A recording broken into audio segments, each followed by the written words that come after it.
Welcome to Research Talks, a podcast series by Symbiosis Center for Research in Media and Creative Industries. Hello, Amey. Welcome to this podcast. We have with us Dr. Ameya Sawadkar, who holds a PhD in qualitative research. Amey is also an SIMC alumnus, and currently he is working with Georgia Institute of Technology, and he's a learning technologist there. Amey, we are very interested in understanding your journey so far, the paths that you took that sort of made you walk the lines of qualitative research, philosophical inquiry, and your journey from being a student to understanding students of the domain and then making your research on it. So, first thing I can say is most of it was not planned well in advance. So, I started off with doing engineering in Pune Right. in computer science, Mm-hmm. and I started working in a typical database analyst kind of a profile, and realized very quickly that this was not something for me. Right. Uh, because I couldn't see myself doing that 8 years down the line. The usual trajectory. And that was when I came across SIMC. I came here, started to studying media management, and we have this internship the Mm-hmm. end of year one. Right. It was supposed to be a typical media management internship, but thanks to my boss there, I ended up working almost exclusively on a qualitative research project. Mm-hmm. And I came back thinking, what is this new thing? It was an interesting thing because Right. before that, your majority of your like thinking about research is someone sends you a survey, or you send a survey to someone, Correct. you get some data. There are these text fields that you can fill, but most of it was just you get some numbers, Right. you present some numbers, someone makes some decisions. And I realized there's something else where you can ask people questions.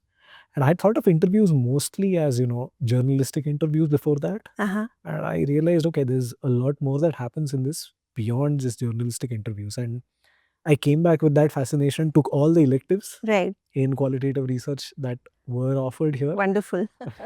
did a very, methodological dissertation in my MBA. Uh-huh. Most of my batchmates were mostly interested in doing consumer research Mm. or industry facing research. And it's not that I wasn't interested in that, but this was so much more fascinating that I asked for permission to do a methodological dissertation. And thankfully it worked out. And once that was done, it followed this trajectory of a typical market research track for a while. Right.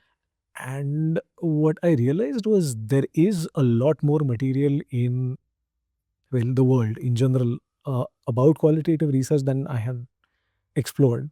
And I started finding more and more of that, and I realized at some point that I think my exploration is not yet done. Right. So that is when I started searching for new avenues. At this point as well, it wasn't like it's time to do a PhD. Mm-hmm. I was just looking for more options of where I could train myself, and I came across this program in the University of Georgia, which was basically it was like a big advertisement of a program saying to me, we will train people in qualitative methodologies. Right. And it wasn't like topic specific, it was more of, if you're interested in methodology, if you're interested in how research works, come, we have a PhD program. And I contacted them, and a year later I was there. That started, and I was also interested in teaching.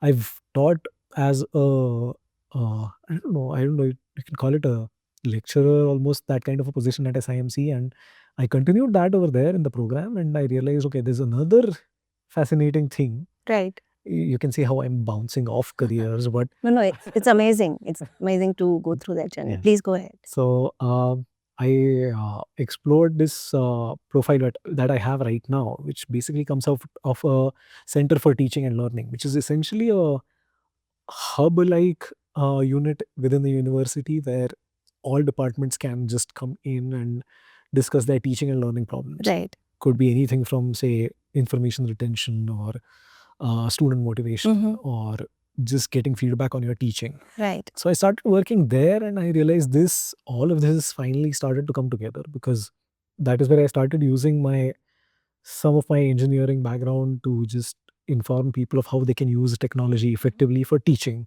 Right. And gradually then it's come to this where I'm a learning technologist. And what that basically means is I help people teach more effectively in a classroom using technology. Right. So it could be everything from a learning management system to effectively using AI. So yeah, that is the pinball of. Right. It's been a one versatile journey to say the least. Um, uh, for the batches who are more recent and who do not know Ameya, I remember in your initial classes, Ameya, and we shared a course briefly on research. Yeah. And I remember that you had a very unique pedagogy, andragogy to sort of involve adult learners in. Yeah. And I remember still that you had one method where you asked them to do journaling. Yeah. On a subject which is as dry as research, or at least perceived to be very dry like research methodology. Here was one fresh perspective on how one could approach this subject by maybe introducing new ways for the learners to get into it. So journaling was one. And the second element that I would want to talk to you also on is the usage of more contemporary, I'll not say pop culture, but references to, or rather invoking the fandom of, for example, Lord of the Ring references and other films that have been iconic across the world. So this was a very unique way for, even for me who was commencing her teaching journey then, to learn from. And I'd like to understand from you, how did that come about? And it speaks volumes of the kind of person you are and sort of reflects on the journey you've taken. I think a lot of it comes from, like, half of it probably comes from reading about what contemporary work is going on in teaching and learning. Right. I did not know how big this was. So initially I came across universal design for learning. That was one of the eye-opening things, where basically you design not for the average student profile, but rather you end up providing as many ways of engaging with your teaching content for students as possible, Right. providing them multiple options to engage with exams, for instance. So that was one of the impetuses. So another thing about that classroom was it was like 140 students, I think. Right. And if we're honest to ourselves, we know that 140 students are never all of them going to be interested in research methodology. Absolutely correct. Yeah. And so once you have that realization, it's almost like playing at the back of your mind that I'm teaching a class which is not completely motivated about this. And so I was one of those students, right? Like some time ago, and I thought, what were some of the things that made me at least like have fun in this class? Then let's try and make it more relatable to them. Right. And that's where the whole the Lord of the Rings and the other stuff came in, because Journaling. Yes. Because journaling, see, as you see, it's a low stakes activity, right? So my prompt for that class to the students, like for the assignments throughout, was, once we're done with the class, go home and write a 300-word blog post explaining what happened in the class, like you would explain to your 10-year-old cousin. Right. And they had questions like, okay, does it have to have like academic stuff? And it's like, no, it's your cousin, you know best how to explain to your cousin. So we had like a range of responses, because they had that liberty. Okay, I don't have to like use some random technical jargon. I still remember there was one student who had written all of his posts explaining what we did in the classroom from the perspective of different bands. Oh, that's very interesting. Yeah, I don't remember the name. I might in a bit, but yeah. But I got to read what they were thinking, like what they were taking away. And because there were no stakes involved in terms of, like writing a blog or writing a journal, doesn't really like, I'm not judging you on that. Absolutely. Yeah. I'm just like seeing what you're reading. If I have some feedback, I'll send it. But most of the times I was just understanding how well I was doing. Right. Because, if someone is, if majority of them are explaining something in a way that is not right, then it's a reflection on something I had done wrong. So I could get feedback instantly, and it was an easy enough assignment without really like losing any seriousness. So that worked out pretty well, because I remember one of the most interesting things we did was we tried to understand deductive logic by trying to figure out that Bruce Wayne is Batman. Another thing that reminds me of is these references don't always work very well. Right. Because you can't expect everyone to know Lord of the Rings or DC or whatever. And another thing we did because of that, thanks to some of the students, was then we asked students who could not relate if they had any examples. Right. So then the main thing was everyone got involved to some extent or the other. The people who were already, very, involved in marketing and research or things like that, they already had a stake, they were interested, but then these kind of things got everyone involved. So it almost felt like they were not bored. Right. They were grasping most of what we were doing. It was like that is kind of objective achieved, right? Oh, and it was an extraordinary way to approach a subject in such a novel way, a subject like research. And as you rightly said, while it allowed you to assess yourself real time, I think it also allowed the students some kind of flexibility in terms of how they interpreted and presented their ideas of what they were taking away of the larger idea of what research is. And Amit, sort of building on that, looking at how far the field has come and how teachers are, sort of looking at teaching this subject. Right. One element that keeps coming up again and again is that of gamification. Right. Right. And especially in context of understanding a subject such as research and generally in teaching and learning. Yes. Could you elaborate a little bit on that? So when you think of gamification, it's you can think of it almost as game design in a way we think about design research. Right. So iteratively, you tap into student motivation to get them more engaged in whatever content you're teaching.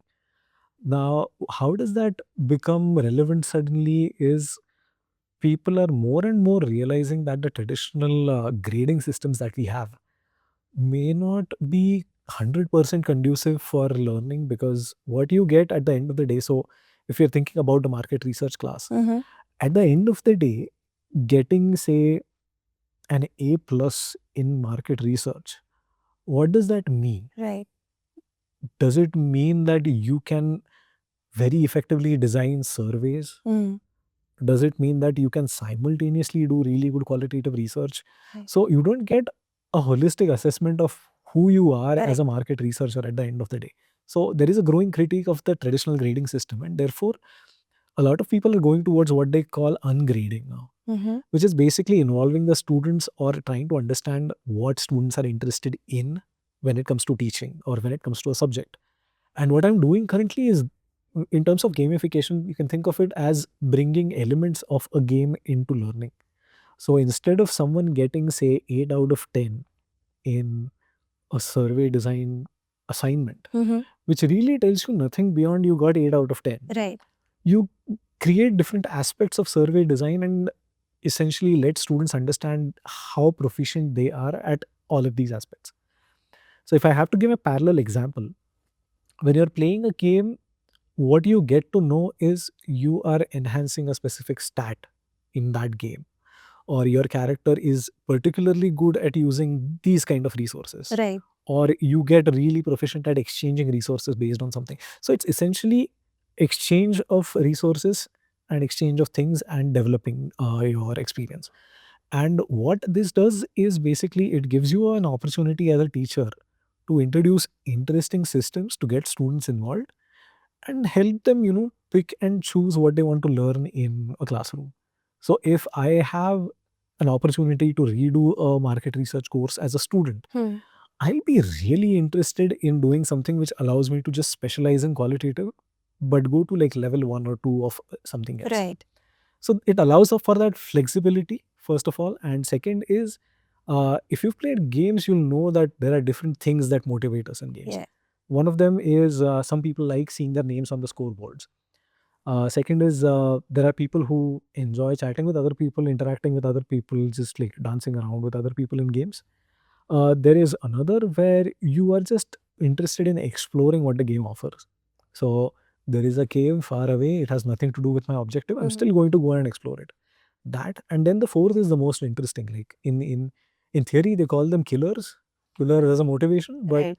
these are people who like to prevent other people from getting to their objectives. So extreme competitive kind of a Right. motivation.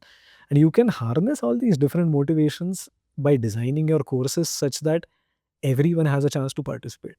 So if you do a quiz where everyone who's doing well can see their name slowly climbing up the Right. board, suddenly everyone is like in that frantic, oh, I want to see my name on there. So basically, gamification is bringing those elements of how a game works into your classroom, into your teaching, and trying to get students more motivated and engaged in. Wonderful. Yeah. That sounds really well-rounded, very comprehensive. And to supplement it further, the role of technology and especially AI, because it's now omnipresent, Yes. how would you reflect on that? The role of AI, its integration in what you are doing, especially the kind of work, Right. and how it can help the larger academic communities. So with AI, I think there are like very substantiated apprehensions people have. Most of those apprehensions in my work, at least, are around plagiarism or using AI for whatever things. Right. I happen to be on the positive towards AI side with a little bit of caution, because right now it almost feels like, although it's not a perfect analogy, it's like fighting the calculator right now. So it's we are in that very weird moment where Right. we haven't known that this is going to invade teaching so quickly. But I feel, given the current capabilities of AI, currently what we are seeing it used in academia, what I would say is there are certain things it does really well. So, for instance, if someone gave me an AI assistant who answers really basic questions about, say, when is this assignment due, I'm happy to have that, honestly. Like that, or then even if I'm doing a multiple choice quiz, if an AI grader is grading that for me, I'm happy to do that as well. Right. Because there are certain objective, programmable aspects of every course, which I'm happy to let a machine take over. When it comes to the actual teaching, what this does is it's taking away all of that extra time, which I would have otherwise spent in telling students, okay, this is due on March the 19th, 10 a.m., whatever that may be. So that much time I have to invest in my teaching. I look at it that way, and I do overuse AI, but I've never used an AI draft for anything. So it's more of a brainstorming partner for me. And if I'm doing a session, for instance, I write down whatever I want to do in this session. So if I'm doing a session on narrative, for instance, I'll write down whatever I want to talk about. And then I can ask AI, okay, give me a good structure for this. Like what would be a logical or chronological even way of presenting this information to whoever my audience is. It gives me really good suggestions. Now, there's one thing, I don't have to take those suggestions. I can ask for more suggestions. Right. And the third thing is, I can take the suggestion as well if it is good. Like, I don't really have any beef with any AI because it's a machine giving me suggestions. Right. I got a good suggestion, I'm using it. Yeah, so overall, if you ask me if I was a teacher, be it like an experienced veteran at this point or just starting off, I'll start off with AI literacy. Just understand what it does first, how it does it, like what are parameters or what does this do. It's basically a predictive engine, all of that. Like just get to understand what it does, what its capabilities are, and then try to find where in the scheme of things it fits with my teaching. That's how I would like look at it. Yeah, very well put. Thanks for those insights. I think it's really helpful coming from somebody like you in your position, the kind of work that you do. It certainly helps us, especially teachers, understand that side of the story. So, Amay, literacy, since you spoke of AI literacy, and before that we've been discussing largely digital literacy, and before that there has always been discussion of how one needs to be literate in that sense, in the framework that one is working within, whether digital or now artificial intelligence. For somebody, and moving slightly away from the topic, but for somebody who intends to build a career such as yours. And I understand that you spoke that it has been quite of a zigzag, it has not been a linear trajectory. But still retrospectively, if you were to build a blueprint, what kind of literacy, philosophically, academically, what kind of orientation does somebody need to have? Or what are the pointers that one can identify in themselves and say, hey, this is something that I can definitely follow and maybe do something for myself. And as you said, thankfully for us, we know now that it doesn't need to end only with, let's say, teaching and not trivializing the role, but there is so much more that one can do. So any thoughts on that? I mean, I'm thinking as a technology teaching and learning person right now. Like, I answer from that perspective. But Right. if someone wants to plan to be in this space right now, I think one of the most important things which kind of lit a fire in me, not really, but it's as close I have come to lit a fire as I have, would be, this need for more interesting teaching. Right. So sometimes you are in a class. Classes in my engineering or even my school that I remember where I im- I still vividly remember feeling this is far more interesting than the way it is being taught. So fortunately, I've had far more good teachers than I have had not so good. Right. But in all the classes where I was genuinely interested in the course content and it was not delivered in a very interesting way, it was delivered well. It was delivered conventionally really well, but I thought this played out really differently in my head. So one thing would be picking up on all of those points, like, okay, are you feeling like this can be improved? So in a way, it has to do with like more efficient teaching or more, um, I don't know, contextually appropriate teaching. That Mm-hmm. would be it. That would be one thing. Second, I feel at this point, if I was doing everything over again, I would definitely, develop more proficiency in uh, actual coding, Mm-hmm. because I feel right now I am doing a little bit, but given that the world has changed from when I started, uh, I would be in a much better position if I was able to like make customized things myself. Right. And I feel the third thing that I was talking about, I think one thing that drove me a lot was this background thinking of how do we find out how effective this is. So measurement and evaluation and research methodology was always a driving thing. So I think to be in this position, one thing is I'm not affiliated with any department in the university. It's a standalone department where Right. any school can approach us and ask us for evaluation of how they're teaching. So one of the things was I was always interested in how things work in terms of measurement or how effective they are or evaluating them.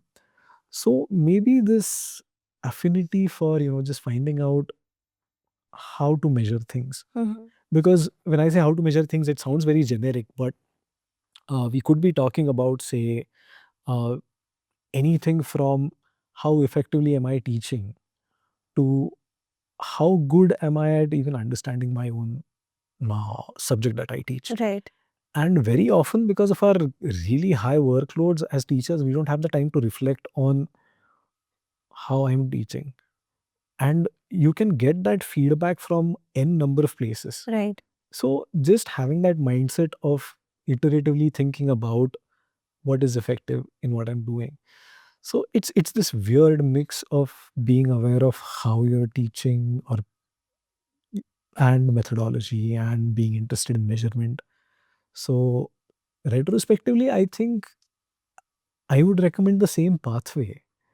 But then it's also difficult to recommend it because it's not a very natural pathway. Mm. Because, if I may say so, nobody in their right minds is going to do computer engineering, follow it up with media management, and then Right. go for a PhD in education. No, apparently they do. Yeah. Like all a part of some plan. Right. But yeah, I think it was unplanned, but it was decently well executed when it actually happened. That is what worked out. It is an inspiring journey for us to be at this end and then hear that story. So, Amay, any message that you would like to give to our community of scholars, to our center? I think centers like these are unique places in a university. Like, I've been a part of a couple of them. I've contributed to a couple of them, and it gives this opportunity of collaborating with people who you otherwise would not, as a part of just your department, of just your silo, just your institute. So one of the things in terms of a message is just cherishing that collaboration. Like, you have that opportunity to explore one topic where you might find like-minded people.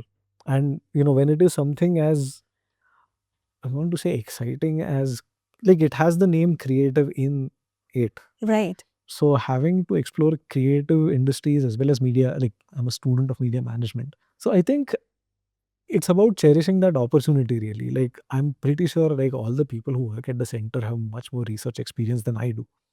But as someone who has worked in a center which is not, you know, uh, technically part of a single institute, Right. like, just having that opportunity to potentially like meet other people who uh, arrive there, because such centers I've seen in the Center for Teaching and Learning, for instance, anyone who's a part of this initiative, it's not mandatory for them. They Right. come there out of certain, like it's almost like a calling. You know that you want to be here. So I think that is one of the best things to cherish about such centers. And the second thing is, I feel centers of research, uh, I won't put it upon anyone, but I think it's a good responsibility to have, to almost be this, uh, being a, in my case, for example, I would say a poster boy of what good methodology and good research Right. looks like. Right. Absolutely. So if you're modeling good research for people, I think that itself is like such a fun thing to do, because if nobody does this, all you would get is very typical, Straight jacketed. yeah, straight-jacketed surveys and say, very simplistic qualitative question and answer Right. thingies. So I feel that is one of the beauties of such centers, and I'll say very, like, I was very happy when I actually saw this on LinkedIn. I was like, cool things are happening. Yeah. Now it's a fun fact about me. At the moment I leave an institution, more cool things start happening.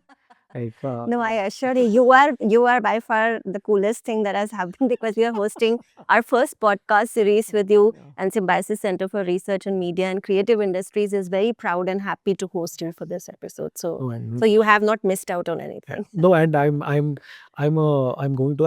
one of those who forcibly inserts himself into such conversations. So I'm pretty sure I'll keep like in touch, and I'll keep abreast of what's happening at the center as well. Yeah. Thank you so much, Mhm. Ameya. Thank you. Thank you.